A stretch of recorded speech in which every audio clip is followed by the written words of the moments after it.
It touches every community, every life in the world, every organization, every government, every country, in terms of what's going on with jobs and pay.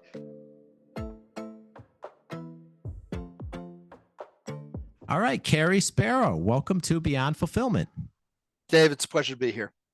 Absolutely. We appreciate you taking the time. So, Cary, you've got a very diverse background from being a U.S. Navy submarine officer to several high level executive roles, all of this before you founded your company, Wagescape, 10 years ago. Can you just talk about what led you to start the company and how it got started? My career, you kind of hinted at this, is what a friend of mine calls a purple squirrel. It's not something that you would see every day. And it really is just kind of following, whatever I thought looked like it would be interesting and challenging and fun all at the same time. The last job I had, I've been working with the labor market and with corporate HR functions for about 30 years now. I started when I was in management consulting. Um, and then on the corporate side, that was my job, was to build, HR capabilities globally. And I'm fundamentally a geek at heart. And when I was looking at what was going on, what was causing us the biggest challenges, I realized that there was a real big issue with quality of data as it relates to what's going on in the labor market. And that sounds like a really kind of niche thing, and it is to a degree, but everybody in the world depends on understanding what's going on with jobs and with pay and what their career opportunities are. And if you're hiring, where the skills are, and where you can find the talent, and if you're talent, where you can find the jobs, and the information around all of that. When I was looking at starting Wagescape, just is really awful. Just historically, it's just been awful. And we can go on for a long time about why it's so bad, but I guarantee you, whatever you think about what's going on with jobs and pay and things is mostly wrong. And so I also got to understand what was the root cause for that. Why was data so hard to come by? Why was it, so unreliable? And saw that there was an opportunity to address that. And that became Wagescape. I started asking around, and I'd always had an entrepreneurial approach to my jobs, was always taking kind of a, what if we did this? What kind of, is there a market opportunity around X, Y, and Z? And this was an opportunity to kind of, hang my shingle out there myself, which was, in hindsight, pretty naive, I think. I think there's a lot of entrepreneurs out there that, unless you're a serial entrepreneur and you know exactly what you're getting into, a lot of entrepreneurs, are like, what?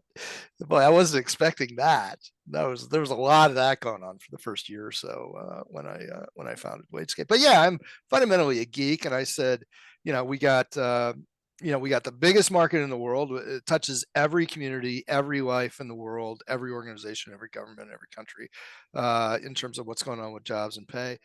If your business is an e-commerce brand, this message is for you. Logistics can make or break you. If you're tired of being just a number to those big box 3PLs, you need to check out our team at Easy DC 3PL. We're a different kind of partner, built specifically for growing brands that ship between 1,000 and 10,000 orders per month. We offer warehousing, fulfillment, and transportation with a focus on personalized service and flexibility. Our central Kentucky location gives you nationwide reach, turning logistics into a competitive advantage. So if you're ready to partner with a 3PL that actually gets your brand, visit easydc3pl.com. And if we can make a difference on the information available to it, that'll open up lots of opportunities for innovation and efficiency measured in very, very large dollars. And so that was the genesis of Wagescape. And it's been 10 years, and it's been kind of interesting because had to reinvent what Wagescape is several times because market conditions have evolved pretty quickly since when I started it. So. Okay. Yeah, no, appreciate the backstory there and a lot to unpack. And yeah, I can certainly speak to that too, even from my previous executive career in terms of trying to hire key positions and understanding where the market was and all that sort of thing. Like you said, the data is just not there. So, okay, you've got this very diverse background. several executive roles. You have this problem that you see that you want to solve with your company. I mean, how did you go about when, like you said, the data is just so bad? So how did you go about starting this company and solving that problem? Yeah, so there's two fundamental problems that had to be solved that I thought I had a pretty good beat on. One is where do you get the data from in terms of who's hiring whom and how much are they paying for? And at the time, there was a growing number of companies that were tracking that information for their clients. And the percentage of all the jobs in the world that were being tracked by a relatively small number of companies, these were like payroll companies and recruiting companies and things like that, was growing. And so I thought, well, I can just go to those companies and work out an arrangement where I get their data, and then I consolidate it and I give it back to them in form of intelligence, and then I sell to other audiences and the intelligence. And the other problem that had to be solved is how do you get the data from one organization to line up, from multiple organizations to all line up together? Because what one company might call an application developer is a software developer, and another company is a Java programmer, and another company, and intuitively we know that those are likely to be the same things, but how do you really consolidate them together? And that was something in my last job that we spent a lot of time on. And so I knew that that was a solvable problem. And those were the two fundamental technical problems that had to be addressed. And that was, and I mentioned that I kind of had a naive view because I thought, well, if we can solve those problems, then we're off to the races. Well, it turns out there's all kinds of other problems that have nothing to do with the technology that had to be solved as well. But we got it started on the technology, and in order to address, show people what the possibilities were, we built a proof of concept, and that proof of concept had kind of a graphical front end, which was a pretty slick business intelligence, lots of cool graphs and drill downs and things like that. But the data that we built it off of was job ad data. So I was thinking that we would go out and get live data about people that actually had jobs, but in order to build out the proof of concept, we used job ad data because that was available, and all we had to do was build some scrapers to go get it. And we built these scrapers, then went and got a massive amount of job ad data. And then I ran into a brick wall. I ran into a total brick wall because I started talking to people in companies that could be potential, providers of this data, and like recruiting firms, payroll firms, like I was saying, and their response to me was, that sounds like a cool idea, but I could never give you that data. Well, like, why not? Like, well, contractually, we're required by our clients not to share that information with anyone outside of our system. And I heard that enough to know, well, that's a pretty big problem. That sounds like it's probably a showstopper. The other thing is I started going around and talking to people who could use the data, and like one group that could use the data are the folks that figure out compensation policies and manage the whole like annual incentives and annual raise and annual comp budgeting. That's the compensation team in organizations. And I was like, hey, if you had this data and you had real-time information, very reliable, about what's going on with pay, could you just stop using your existing providers and I could give it to you at a fraction of the price? And they're like, we'd never do that. And I'm like, why not? And I'm like, why not? I could give you something better for a tenth of the price. And they're like, well, because we depend on the credibility of the other data sources. These are economics houses, these are salary survey providers, the folks that are the big consulting firms, and the people that we work for want to know that we've got the best firms in the world behind our data. And so there's no way I'd ever get rid of those. And I was like, well, there's showstopper number two. And that has nothing to do with the technology. And so how do we get around that? And I was commiserating with another CEO, and I was like, hey, this is, I thought this was really cool, but I don't know if we're going to be able to take it anywhere. He goes, on the first problem, he's like, well, why do you need like data from real employees? The data from job ads is just as good, if not better, because it shows you kind of what's in the market right now. And I was like, I never thought of it like that. And so I tested that idea out with a few folks, and they were like, yeah, that's actually, we could, really use that in addition to what we're having. And then I went back to the other audiences and I was like, hey, if you wanted to supplement what you're doing, for a little bit of money, but it would be a little bit more money, but it would show you kind of what's happening right now. Is that something you'd be interested in? There were enough people who said yes that I was like, okay, we're back to the races, and now I got a product concept, and now I just got to go line up some clients to do that. And, so, I could have shut the whole thing down when I got my first, when the first barrier came up. But I just felt like there was something there that I just had to find the right place where people could see it and keep coming back to it. And so there was a lot of iteration on that. We were able to get some really great brand names to come on board right away and signed up as a data as a service company. So in other words, but when I say that, I mean that all we did was provide data. So you think about a tech company and you think, well, they've got, this super cool software app. We didn't have any of that. All we did was provide data to people. We consolidated data from literally millions of different places and brought it into one environment, made it all look like the same vocabulary, all the same things meant the same from regardless of what companies were. We figured it out pretty quickly. We were tracking, within the first year, we grew to about 90% of all new jobs in the US we're tracking in our systems. And then we've since expanded to track data at about the same level from over 240 countries and major territories around the world. So we're as comprehensive as you can get in that respect. And when we realized that, we had a pretty good story to tell people.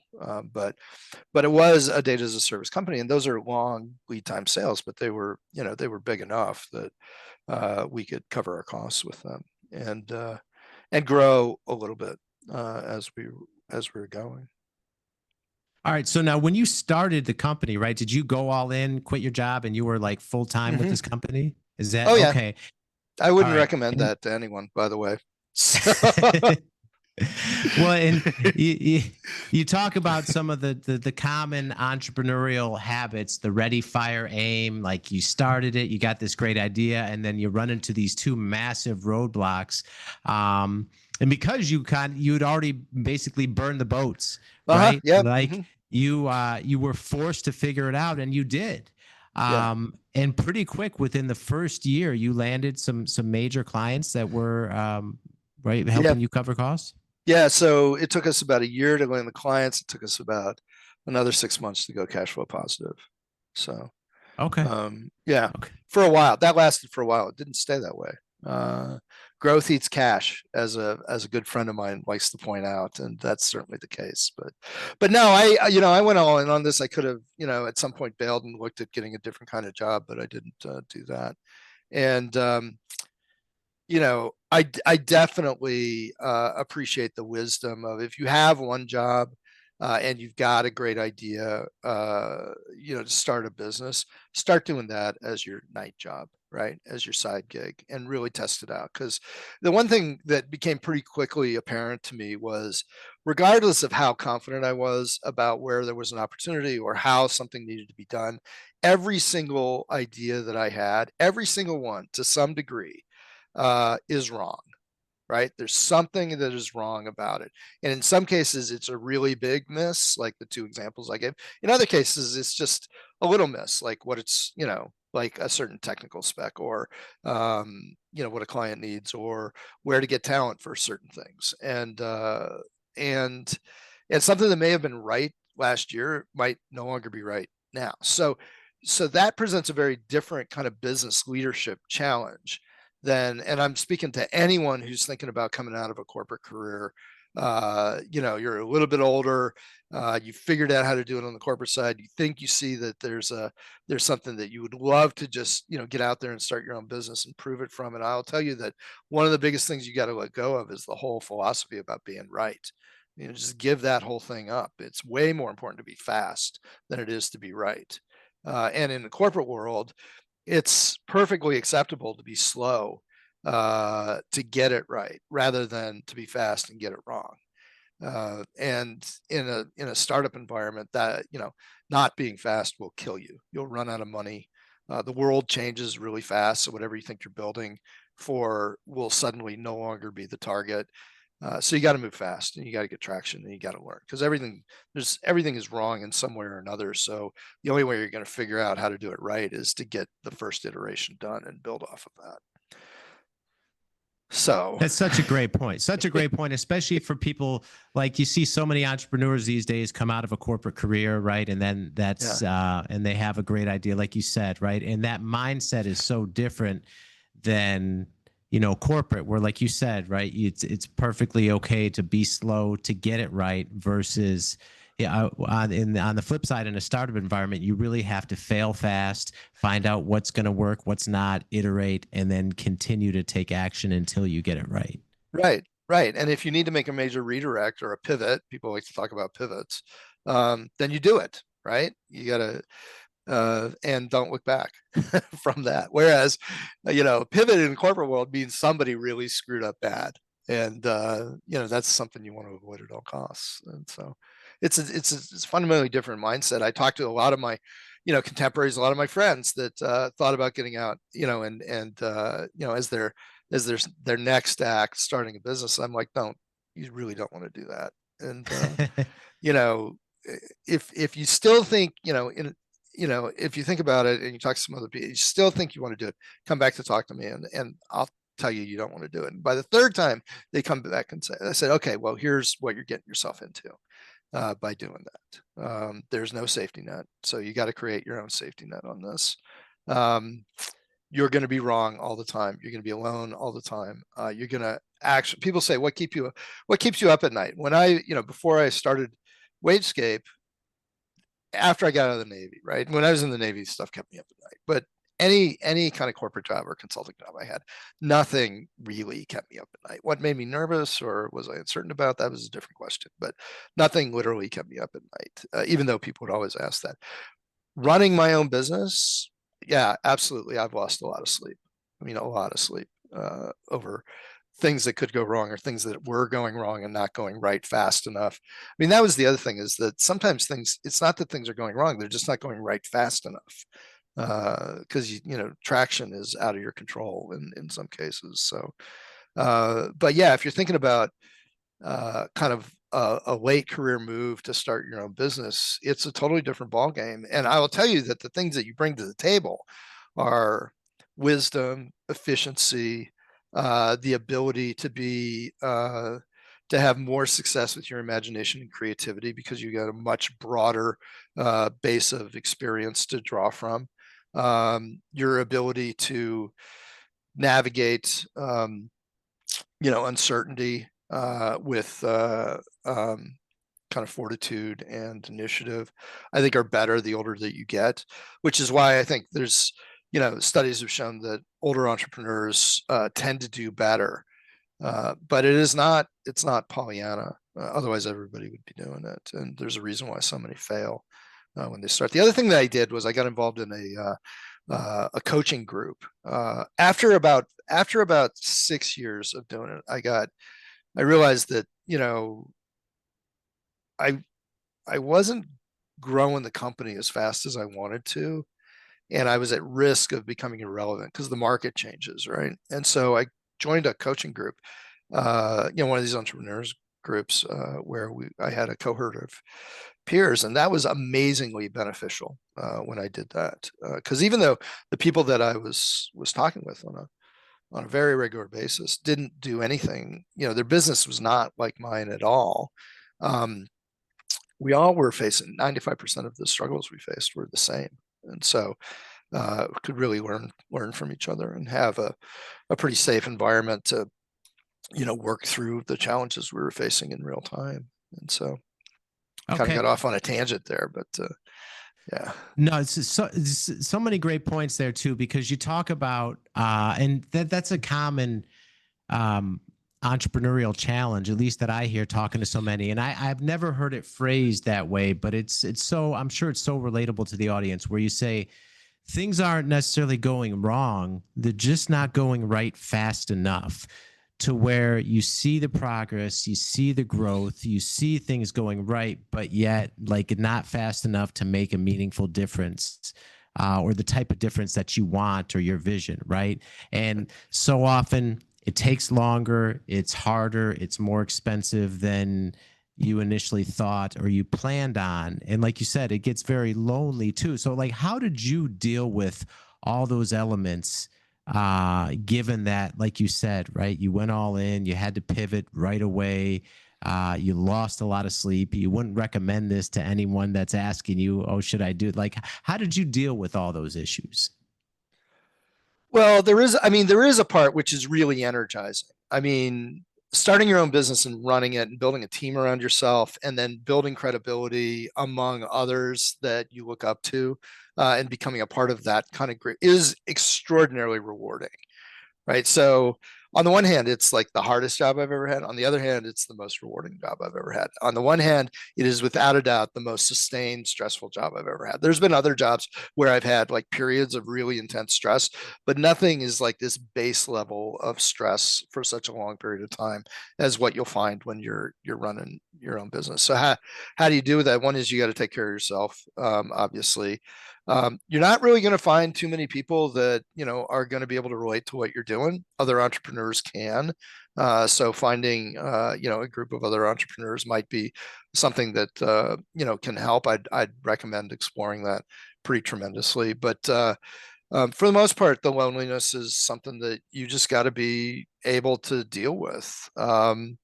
Is my view. If you're really uncomfortable, kind of being out there where your decisions, there's nobody necessarily backing you up on your decisions, and it's a pretty lonely spot, and you're not comfortable being in that spot, or you're not able to get comfortable at it, it's probably not a good fit, frankly.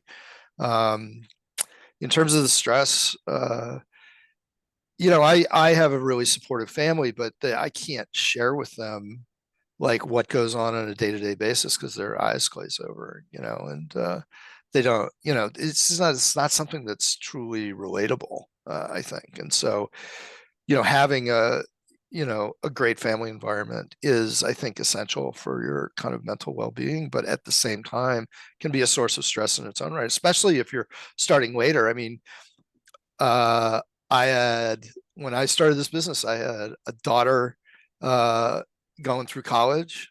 I had another son, in school, paying for it. All the bills still had to be paid. Um, and the business wasn't making enough money to cover all of that. So savings was, ticking down every month, just to cover those kinds of things. And to the point earlier about, are we, doing well enough, fast enough? That was a pretty major concern. And so you've got other concerns that you got to deal with. And the more that you can go in eyes wide open, and the more that you can have some guardrails built around you, so that if you're not making it fast enough, you've got the ability to pull up and say, we're done, or we need to change tack, because this isn't sustainable, the better it's going to be. Some of the things one of the things we did, which is also something that was just a choice, a lot of other people do it a very different way, is I completely bootstrapped the company. So meaning the company was entirely funded by me, and then very quickly had to get funded by its own revenue. And so, having other investors involved, or and I was the only founder, by the way. So having other investors or other founders involved complicates your decision processes a little bit, and can create some incentive alignment challenges, in the case of investors. But what it does for you is it gives you resources, and it gives you perspective, that you're not just in it just for yourself, or just by yourself, rather. So there's some ways that you can kind of mitigate some of the things that we're talking about around kind of being out there by yourself, the risk and so forth, the stress that comes with that. But there's trade-offs. I mean, there's a reason why I chose to have the company, just be self-funded, is because I didn't feel like I was ready to commit to other investors, that I would, we had enough of a solid direction in terms of where the market was, to be good stewards of their money. And I'd rather not deal with that. And I'd rather focus instead. I would tell people, the minute that I think that, getting a dollar from an investor is going to make this company more successful than going and getting the next dollar from a new client, I'll go get an investor. And I hadn't reached that point yet. I did reach that point a couple of years ago, but the market fell out of funding for where we are. And so, I think relatively soon we'll be out in the market for funding. But yeah, initially it was all like, we gotta eat what we kill. And by the way, if you're not delivering value, that you don't have something pretty compelling, people aren't going to pay you for it. So we always got to be in front of where the market is, and always got to be building, relations, and we got to be thinking of the now and the near term and the little bit further term and the longer term all simultaneously.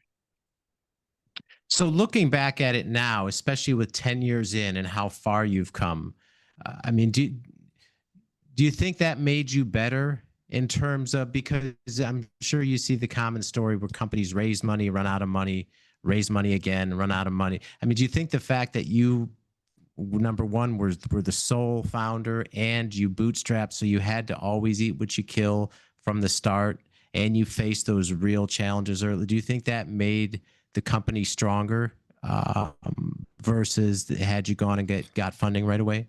To a degree. I mean, up to a certain point, and I would put that point at about 3 years ago.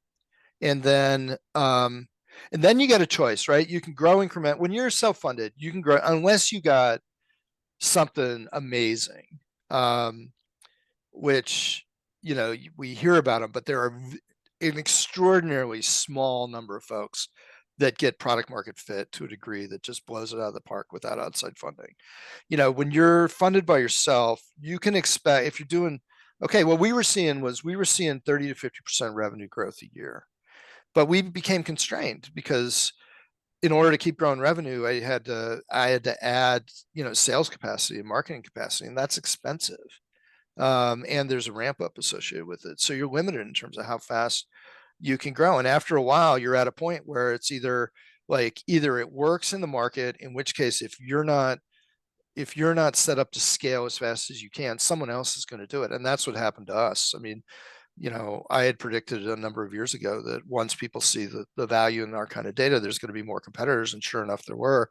And then the market changed around, like what the economics of our data were and so forth. And so you can take that approach for a while, but at some point, you got to decide, is this going to be a lifestyle business? In which case, I'm just going to keep doing what we're doing, and we'll just, live off the cash that we spin off and not expect to grow very much. Or if you want to grow, and ultimately have a really nice exit, you got to bring in outside money, as far as I'm concerned. At some point, you got to do it. But if you bring it in too early, then there's I think a higher chance that you won't have figured out what the market is. You won't have figured out the product market fit, which means that you're going to get, you're committed to deliver on something that you don't fully understand yet. And so you've got a higher risk of failure because your investors will pull out if you don't deliver. Okay. All right. And appreciate that. Another question too. So how is especially in a data as a service company like yours, how has the advent of AI affected your company? I talk about AI every single day, multiple times. Now it is the biggest thing that we're talking about. So there's big opportunities that we've been able to take advantage of with AI. There are things that we can do with data using AI that before would have been cost prohibitive, like the ability to integrate data from all over the world, all industries, tens and tens and tens of millions of companies into one place. Depends a bit on AI, and unless we wanted to just throw thousands of staff at it. And so like translations and interpretations and all kinds of other things. So we started about 1.5 years really leaning into AI capabilities to do data consolidation and enrichment. A lot of back office stuff that, on the surface isn't really sexy. We tried when ChatGPT first came out to put our own LLM front end on top of our data. And what we found, and this was like a year and a half ago, we found that the underlying models were getting revised so fast that whatever we built, we would have to start from scratch every month to 6 weeks. And so we just stopped that and said, at some point, the models are going to be good enough that we can just get one that does everything we wanted to do without having to build a lot of custom modeling and custom coding. And that's where we are now. And so now again, we're looking at, what can AI do in terms of, creating a seamless spectrum of delivery approaches for us. Because right now there's lots of different ways we can deliver the data. We're not just a data as a service company anymore. That's what we started off as, but we evolved. We have some business intelligence products. We have some reporting products. We have the data as a service product. We have custom products where we do custom analyses for folks. And with AI, prior to even thinking about AI, all of those delivery approaches and product concepts had to be developed separately, and they had to be marketed separately, which is a really inefficient way to do things. With AI, we can create a technology that allows the client to decide, what form do I need my data in? What questions do I need it to answer? So we're not trying to guess the answers and then building a product around that. So AI opens up a really big opportunity for us from that standpoint. But there's another challenge with AI, which when you're in the data business, which is AI models now are defining what truth is. So if you go out and ask, what does a marketing manager in Austin, Texas make? Go to any one of the major LLMs, and they will with authority tell you. Now, when you look under the covers at what they're telling you, it's coming from places that the data is not up to date, or it's not reflecting what you're really looking at, and so forth. So the underlying data is not that good, but how good does it have to be when you've got models that are pretty pervasive, that are really being used like search engines in a lot of cases, that are able to give you an answer on something? And so that means for us, we've got a couple of opportunities. One is we have to really lean into kind of the quality side of what we're doing. And we're lucky that we've already got a brand that supports that, and we're able to talk about, why that's important. And there are folks that really depend on that. And there's another piece, which is there's lots of folks that are building AI models into the way that they provide other services. And so now we're being the data provider for those AI models. So there's a new market available for us. But I think, there's a couple of things about AI. Everybody has their own perception about what it can and can't do. But I come back to every single day, AI is as bad as it's ever going to be. It's only going to get better from what it is right now. So, and by the way, the product life cycle is not measured in 2 to 3 years anymore. It's measured in 1 to 3 months. So it's super fast at accelerating it. And that means that there's all kinds of disruption that's coming from that. We have to kind of hunker down and get really focused on what are the opportunities and what are the risks for our business, but broader than just our business. I think the whole world's getting turned upside down because of AI. And I think that we're going to be having very different conversations, within a year about what AI is doing and not doing. Okay. All right. And Cary, it's a big topic. We could talk for a while about AI. Yeah, for sure. And like you said, it's accelerating so fast, and make it, like you said, product life cycle is about 1 to 3 months, and yeah, incredible. Well, so Cary, 10 years in, this incredible journey you have, and being where you're at now with the company and how it's evolved, looking back on it, what would you say has been the best part of being an entrepreneur? Oh, I think, without a doubt, the ability to kind of take an idea and really bring it to life, and then create a whole team around that. We have, so it started off just me, but now I got whole team, and we got a constellation of an ecosystem of partners who depend on what we do, and bringing that to life and being able to shape the how other people see possibilities in the future. Without a doubt, the best part of it. I mean, the ability to take just a glimmer of an idea and really make it something meaningful in real life is hugely gratifying, I think. I get to work for myself. I work for my team. I work for my clients and partners. But at the end of the day, they're my bosses instead of someone else being my boss. And I like that a lot too. This is hugely rewarding. But it's gotta fit with your personality, I think. Well said.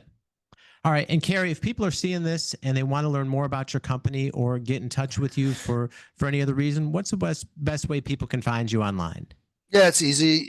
You can learn more about Wagescape at wagescape.com and our website, and you can reach out to me or learn more about me on LinkedIn. Okay. And we'll link all that in the show notes for everyone. All right. Well, Cary, thank you so much for taking the time to be here today and sharing all this valuable wisdom from your journey with our listeners. We greatly appreciate it. Hey, it's my pleasure. It's great talking with you, Dave.